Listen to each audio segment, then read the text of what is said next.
Anytime Fitness in Kalamazoo coming at you, continuing our video series of 9 food ingredients that you absolutely 100% want to stay away from on the back of a food label. Today we are talking about hydrogenated oil, partially hydrogenated oil, aka trans fat.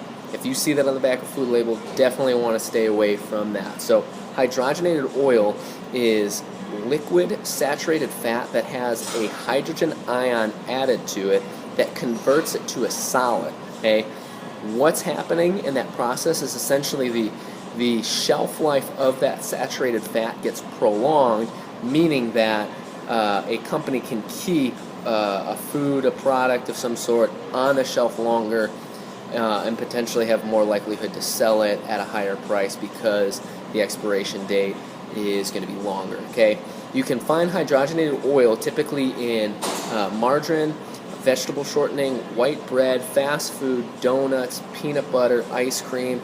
A lot of bad stuff that you probably don't necessarily want to be eating anyway, but if you are eating them, pay attention to the food label, look on the back.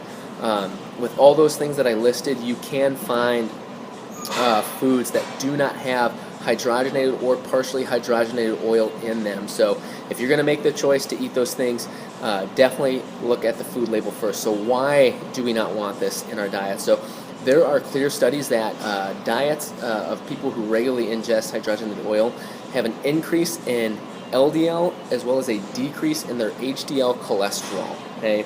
There also have been documented research saying that hydrogenated oil can actually lead to neurological issues, and some researchers have even gone as far as to say that hydrogenated oil could be linked to premature death. So if you're trying to avoid dying, you definitely want to consider staying away from hydrogenated oil. Hopefully that helps. If you have any other specific questions, give me a post, give me a comment. I'm happy to look into this more and answer any of your questions.